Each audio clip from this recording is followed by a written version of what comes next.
हाय दोस्तों, आपका स्वागत है आपकी अपनी यूट्यूब चैनल पर। ठीक है, आगे देखते हैं। बेसिक से हम पीछे में पढ़ चुके हैं, भाग 1 भाग 2 के बारे में पढ़ चुके हैं। आज हम फंडामेंटल राइट के बारे में पढ़ेंगे, मूल अधिकार के बारे में पढ़ेंगे। दोस्त, जो मूल अधिकार है भाग 3 में आता है और ये 12 से 35 के बीच आता है। मूल अधिकार को नैसर्गिक अधिकार भी कहते हैं, जो कि ये जन्म के बाद स्वतः मिल जाता है। मूल अधिकार को मैग्ना कार्टा कहते हैं। इसे यूएसए के संविधान से लिया गया। कि कहाँ के संविधान से लिया गया? यूएसए के संविधान से। अनुच्छेद 12 क्या कहता है दोस्त? अनुच्छेद 12 में मूल अधिकार की परिभाषा है। अनुच्छेद 12 में क्या है? मूल अधिकार की परिभाषा है।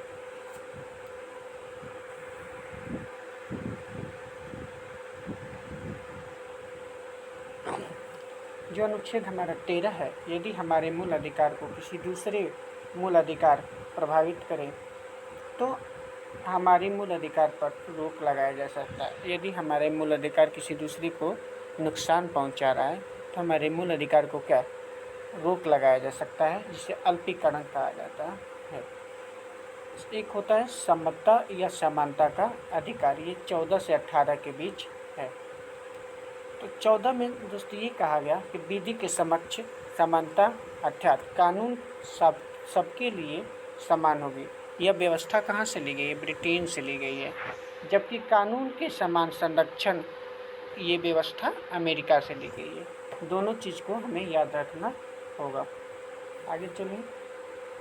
अनुच्छेद 15 जो है, अनुच्छेद 15 क्या कहता है कि जाति, धर्म, लिंग, जन्म स्थान के आधार पर सार्वजनिक स्थान, जिसे हम लोग सरकारी स्थान भी कहते हैं, कोई भेदभाव नहीं किया जाएगा। अनुच्छेद 16 क्या कहता है कि लोक निर्वाचन, सरकारी नौकरी की समानता होगी। इनमें पिछड़े वर्ग के लिए कुछ समय आरक्षण की चर्चा है। अनुच्छेद 17 क्या कहता है दोस्त? अनुच्छेद 17 कहता है कि अस्पृश्यता का अंत होगा, यानी छुआछूत का अंत होगा। ठीक है, आगे देखो। आगे कह रहा है भाई कि 18 में उपाधियों का अंत हो गया, किंतु शिक्षा, सुरक्षा तथा भारत रत्न, पद्म विभूषण इत्यादि इसी में रखे गए हैं। विदेशी उपाधि रखने से पूर्व आपको राष्ट्रपति से क्या लेनी पड़ती है? अनुमति लेनी पड़ती है। अगर राष्ट्रपति अनुमति नहीं देगा तो आपको विदेशी उपाधि नहीं धारण करना होगा। ठीक है, आगे चलो। इसके बाद दोस्त आता है हमारा स्वतंत्रता का अधिकार। स्वतंत्रता का अधिकार क्या होता है? ये 19 से 22 के बीच इसका उल्लेख किया गया है। तो जो अनुच्छेद 19 है दोस्त, इसमें पहली बात कही गई है कि अभिव्यक्ति की स्वतंत्रता होगी, बोलने की स्वतंत्रता होगी। आप झंडा लहरा सकते हो, पुतला जला सकते हो। आरटीआई या प्रेस की स्वतंत्रता, जो मीडिया होती है, इसी में आती है।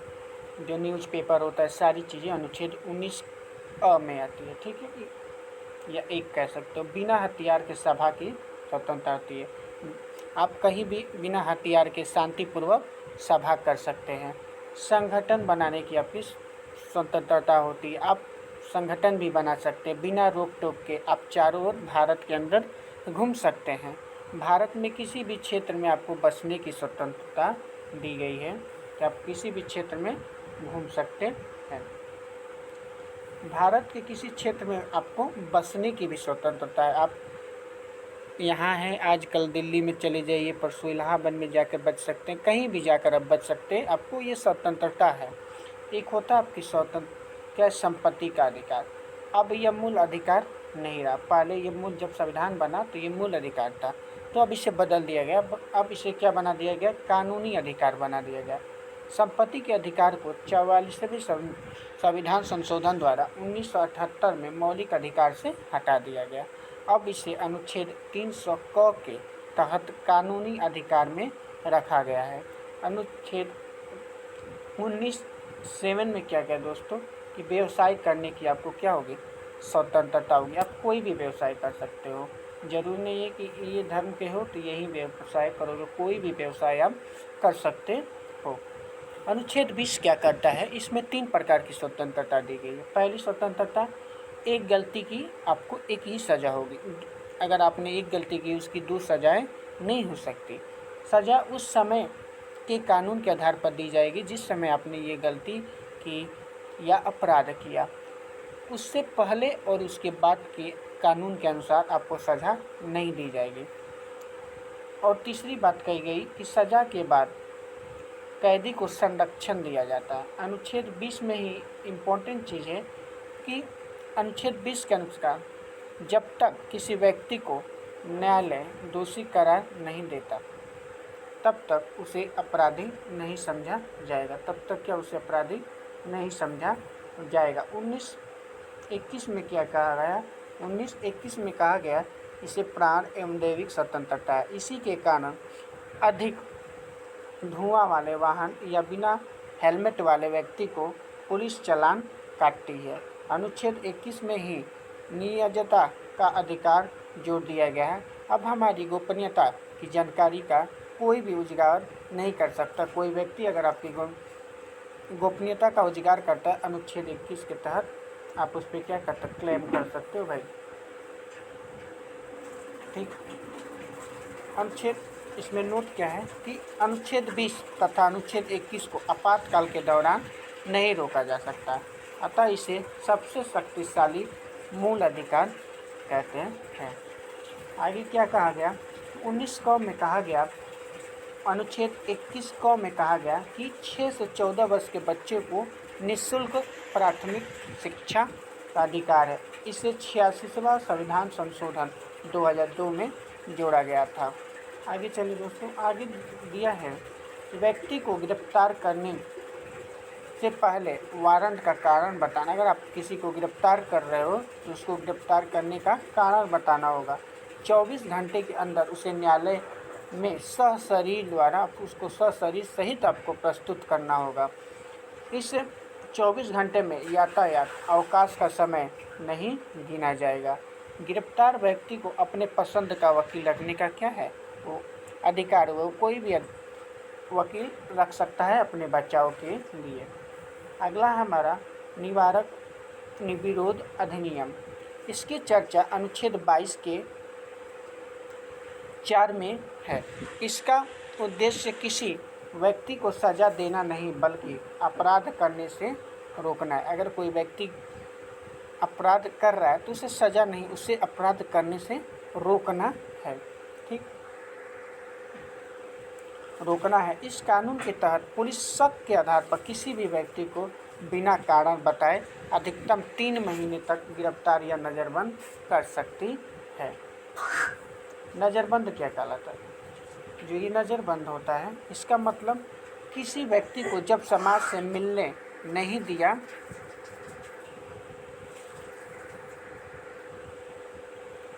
इसका मतलब क्या होता है कि अगर कोई व्यक्ति को किसी समाज से मिलने न दें तो उसे नज़रबंद करते हैं। नज़रबंद होटल में भी हो सकता है, आवास पे भी हो सकता है या जेल में भी हो सकता है। भारत में प्रमुख निवारक विरोध अधिनियम आए थे कुछ। इसमें पहला अधिनियम क्या था, आइए देखते हैं दोस्तों। पहला अधिनियम था दोस्त कि निवारक विरोध अधिनियम 1950 में आया था। यह भारत का पहला निवारक विरोध अधिनियम या 21 दिसंबर 1972 में इसे समाप्त कर दिया गया था। क्या आया था, लेकिन इसे 31 दिसंबर 1972 को ही समाप्त कर दिया गया। इसके बाद आता है मीसा। मीसा का मतलब क्या हुआ कि मेंटी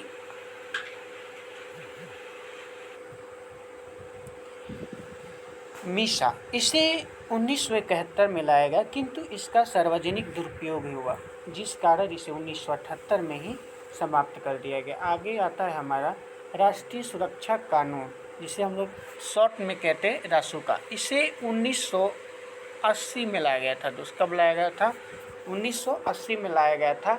यह अभी तक लागू है। यह वर्तमान में सबसे खतरनाक अधिनियम है। इसके तहत पुलिस क्या कर देती है? इनकाउंटर कर देती है, किसी का इनकाउंटर कर देगी इसी कानून के तहत। आगे आता है मेरा दोस्त टड्डा। आगे क्या आता है दोस्तों? टड्डा आता है। इसे 1985 में लाया गया। आतंकवादी के विरुद्ध इसे लाया गया था।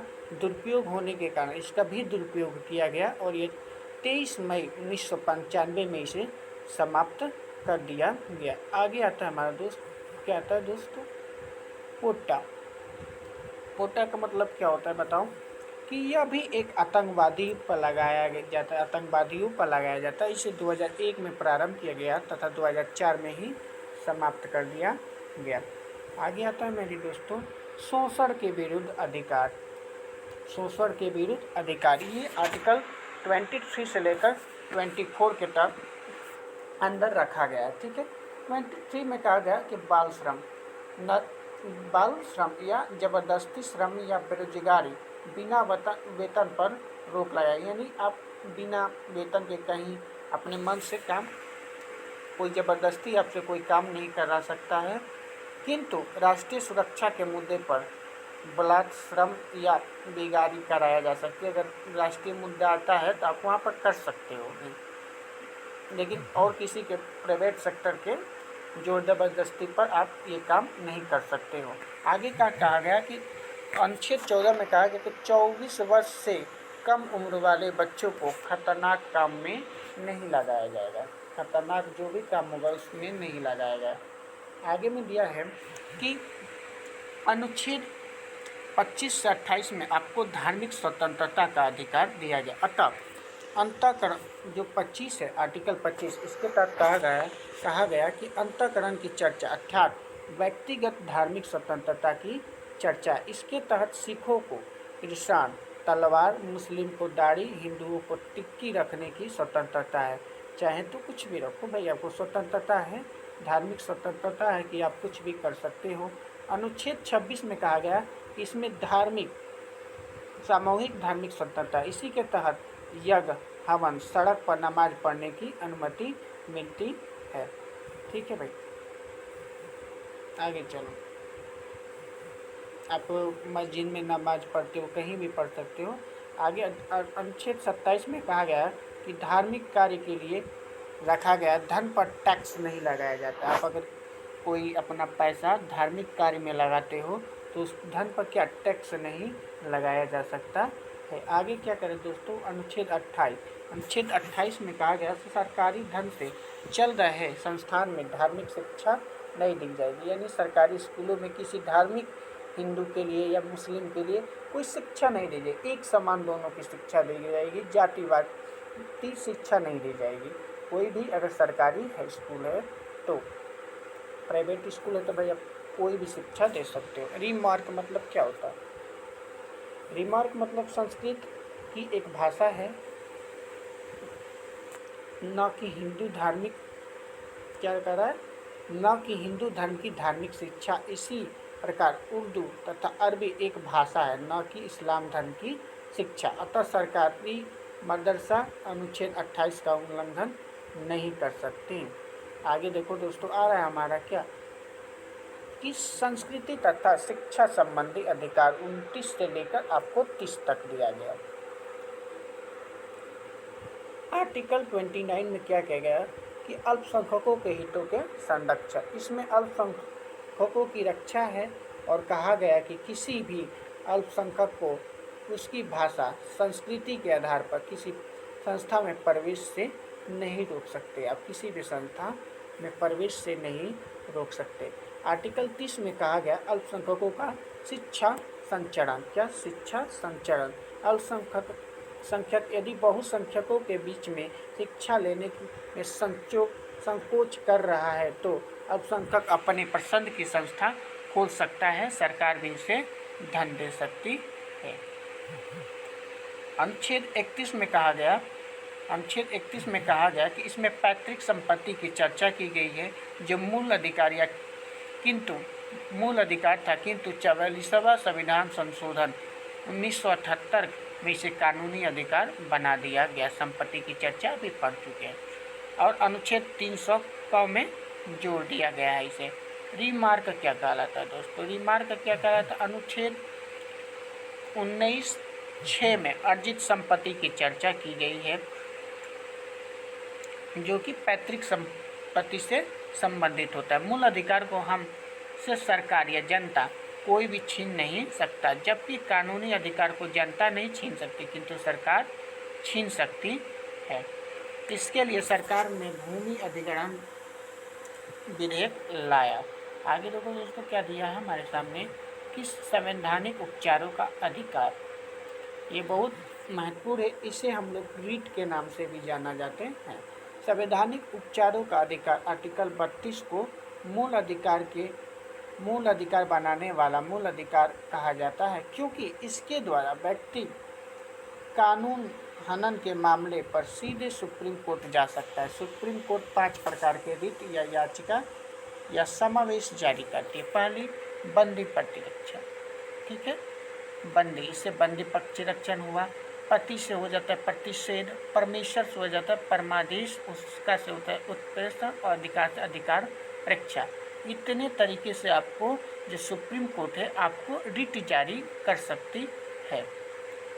तो क्या जब बंदी प्रतिरक्षण क्या कहलाता है, आइए समझते हैं। यह व्यक्तिगत स्वतंत्रता का सबसे बड़ा रिट है। यह बंदी बनाने वाले अधिकारियों को यह आदेश देता है, क्या देता है, आदेश देता है कि उसे 24 घंटे के भीतर सशरीर न्यायालय में क्या किया जाए, प्रस्तुत किया जाए। और जो परमादेश होता है इसका मतलब क्या होता है कि इसका अर्थ है कि हम आदेश देते हैं, क्या हम आदेश देते हैं। जब कोई सरकारी कर्मचारी अच्छे से काम नहीं करता है तो यह जारी किया जाता है। आगे आता है हमारा क्या, अधिकार परीक्षा। जब कोई व्यक्ति ऐसे कार्य को करने में लगे जिसके लिए वह अधिकृत नहीं है तो उसे रोकने के लिए अधिकार परीक्षा लाया जाता है। अगर कोई व्यक्ति जिसका मतलब एरिया बना रहता है, जैसे डीएमजी एक जिले से जिस जिले में है उस जिले के अलावा दूसरे जिले में जाकर अपना पावर, अपनी शक्ति का उपयोग नहीं कर सकते। अनुच्छेद 352 क्या है, ये राष्ट्रीय आपातकाल के दौरान केवल 20 और 21 ही ऐसा अनुच्छेद है जिसे आप वंचित नहीं किया जा सकता। प्रतिषेध क्या कहलाता है दोस्तों, यह ऊपरी न्यायालय अपने से निचली न्यायालय पर तब लाती है जब निचली न्यायालय अपने अधिकारों का उल्लंघन करके फैसला सुना चुकी रहती है। अगर निचली न्यायालय जो है अपने अधिकारों का उल्लंघन करके फैसला सुना रही है तो प्रतिषेध जो है सुप्रीम कोर्ट जारी कर देता है।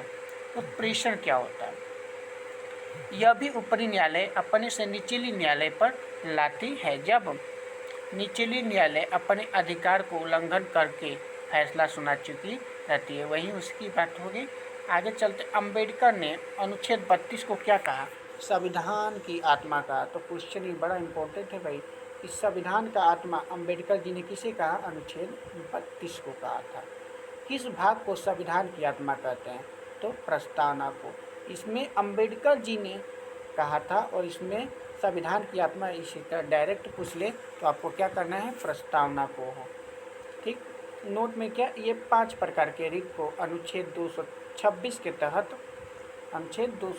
के तहत हाई कोर्ट भी जारी कर सकता है। अनुच्छेद 33 क्या होता है दोस्तों, राष्ट्रीय सुरक्षा के हित में संसद, सेना, मीडिया तथा गुप्तचर के मूल अधिकार को सीमित कर सकती है राष्ट्रीय सुरक्षा के हित में। अब अनुच्छेद 34 क्या करता है, भारत के किसी भी क्षेत्र में सेना का कानून लागू किया जा सकता है। सेना के न्यायालय को कोर्ट मार्शल कहते हैं। सबसे कठोर कोर्ट मार्शल अपना है। अनुच्छेद 35 क्या करता है दोस्तों, कि अनुच्छेद 35 कहता है कि भाग 3 में दिए गए मूल अधिकार को लागू होने की विधि की चर्चा करता है। मूल अधिकार को 7 श्रेणियों में बांटा गया किंतु वर्तमान में ये 6 हैं। पहला समानता का अधिकार 14 से 18, स्वतंत्रता का अधिकार ये 19 से 22 है, शोषण के विरुद्ध अधिकार ये 23 से 24 है, धार्मिक स्वतंत्रता का अधिकार ये 25 से 28 है, शिक्षा व संपत्ति का अधिकार ये 29 से 30 है और संपत्ति का अधिकार पहले 31 में था, अब इसे निगेटिव कर लिया गया। संवैधानिक उपचारों का अधिकार ये क्या है, 32 में है, जिसे अंबेडकर जी ने क्या कहा, संविधान का आत्मा कहा है दोस्तों। अब देखो कहा गया कि अनुच्छेद 14 में 20, 21, 23, 24, 25, 28 भारतीय तथा विदेशी दोनों के लिए। अनुच्छेद 15, 16, 19, 29 एवं 30 केवल भारतीयों को मिलता है। हड़ताल करना तथा चक्का जाम करना मूल अधिकार नहीं होता, क्योंकि इससे अन्य व्यक्ति के मूल अधिकार को क्या होता है, हनन हो जाता है। जब ये दूसरे के मूल अधिकार को क्या करे, हनन करे, तो इसे रोका जा सकता है। अस्थायी आवास तथा अन्यवार रोजगार मूल अधिकार भी नहीं है। जरूरी नहीं है कि आपको रोजगार दिया ही जाए। वोट डालने का अधिकार राजनीतिक अधिकार है, मूल अधिकार नहीं होता है। जो वोट डालने का अधिकार होता है राजनीतिक अधिकार होता है, आपका मूल अधिकार नहीं होता है। मूल अधिकार को कुछ समय के लिए राष्ट्रपति जो है निलंबित कर सकता है। मूल अधिकार को अस्थायी रूप से प्रतिबंधित संसद कर सकती है। मूल अधिकार का रक्षक कौन होता है, सुप्रीम कोर्ट 32 के तहत होता है और हाई कोर्ट 226 के तहत क्या होता है, मूल अधिकार के ये संरक्षण होते हैं। अगर आपको ये वीडियो अच्छी लगी भाइयों तो इसे लाइक एंड शेयर करते रहिएगा। साथ ही साथ हमारे चैनल को सब्सक्राइब कर लीजिएगा ताकि ऐसे वीडियो आपका मिलते रहें। थैंक यू दोस्तों।